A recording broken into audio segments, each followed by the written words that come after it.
Баршаға ассалаумағалейкум достар, сіздермен бокс жаңалықтары видеоны бастамас тұрып арнаға тіркеліп, видеоға лайк басуды ұмытпаңыздар. Ең соңғы жаңалықтар тек қана бізде болады. Сол үшін арнаға тіркелеміз, видеоға лайк басамыз. Бір раунд үшін 4 миллиард. Арабтар Канелоға ешбір боксшы көрмеген гонорар төлемек.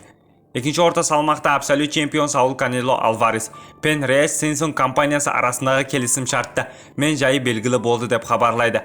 Мексикалық жұлдыз Түрк Әл-Шейхпен жасаған келісім шарт бойынша 4 жекпе-жек өткізу тиіс. Олардың алғашқысы 4 мамырда Сауди Арабиясының Эр-Рияд қаласында өтті. Бұл кеште Канело кубалық Уильям Скулды жеңіп қайтадан абсолют атанып чемпион атанды. Канелоның айқасы үшін алған гонорары. Дәрекөздердің хабарлауынша бұл жекпе-жек үшін Канело $80 миллион гонорар алған, ал оның қарсыласы Скулды табысы $3 миллион құрайды.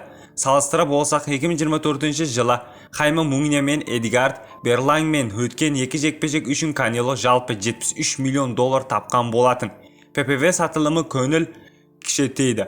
Алайда ақылы трансляция ППВ сатылымы өте төмен. Бруч боксинг дәрігері бойынша Канело Скул жекпе-жегі кезінде шамамен 160 мың ППВ сатылған. Трансляция сатылымы кейінгі кезде жалпы түсіп кетсе де, бұл Альварес сияқты әлемдегі деңгей жұлдыз үшін тым төмен көрсеткіш.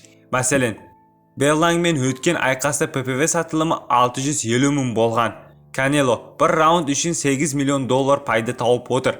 Рейс Сенсон жобасының жасалған келісіміне жалпы соммасы $400 миллион. Бұл Саулге кепілдігі түрде төленетін сомма, яғни билет сатылымы, ППВ, маркетинг немесе жарнамадан түсетін табыс тәуелсіз. Осылайша шамамен есептегенде Канелоның рингте 1 минуты $200 мың, ал бір раунды $8,5 миллион, яғни $4,5 миллиард теңгені құрайды достар. Кроуфордпен айқас нағыз май шелпек алда. Жартылай орта салмақта бір талай жыл чемпионы болып келген Трес Кроуфордпен өтетін мега жекпе-жек бар. Алғашқы мәліметтерге сүйенсек, бұл кездесу үшін Канело $150 миллион, ал Кроуфорд $50 миллион алады екен.